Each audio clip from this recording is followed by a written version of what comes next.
Well, I placed the library through SyncEdge approximately 2 years ago. All right. I got a lot of placements with them. Then my contact left. Now I'm ghosted. Any suggestions? Hey, well, on one hand, congratulations. That's awesome. On the other hand, I'm so sorry. That sucks. That's the worst ever, man.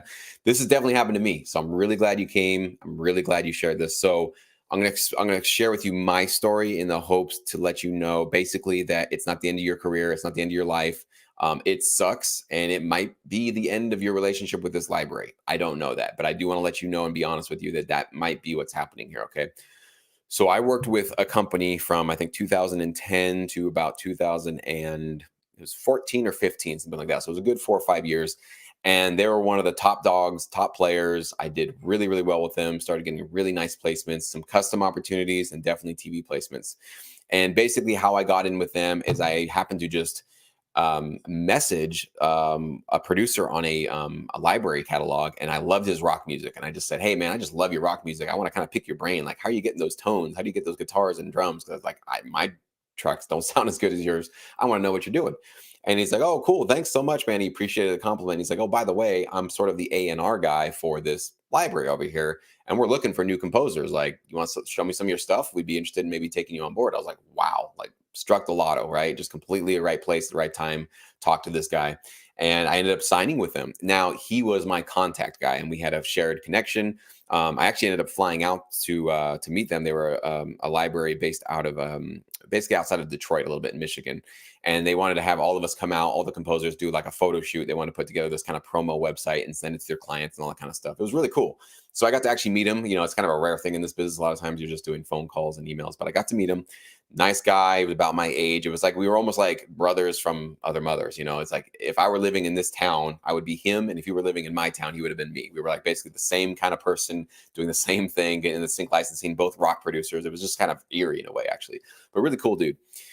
2014, 2015, he's getting just sort of wanting to move on from the company. I think he was having some sort of personal issues with the people he worked with and just said, you know what, it's time for me to move on. I want to do my own thing.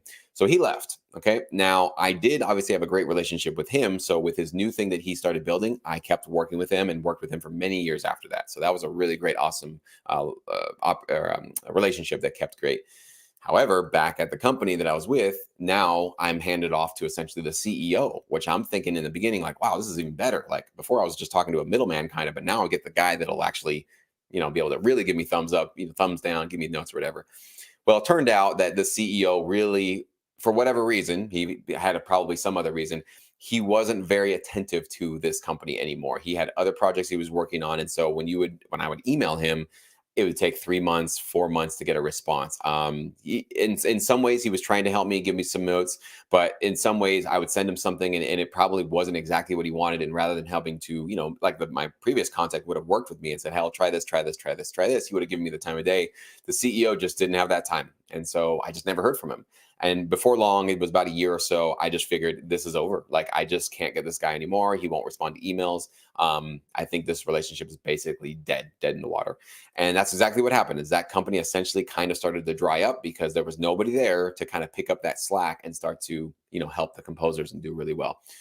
So I want to let you know that that was really scary for me. And I'm sure it might be really scary for you too. So it happens in this business. This is a fickle business in many ways. People are moving and jumping ship. Companies are getting bought out. There's a whole bunch of stuff going on.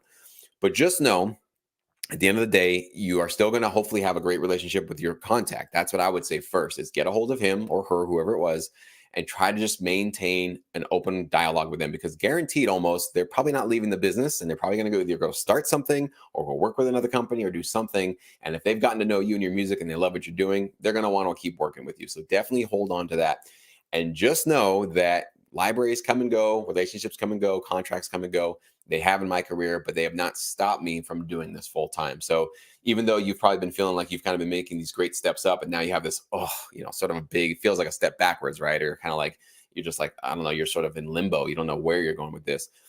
Welcome to sync licensing. You are in the path to success. Okay. This is not sort of something that shouldn't have happened or is going to completely destroy your chances of doing well. It's like one of those things I say, just expect stuff like this to happen.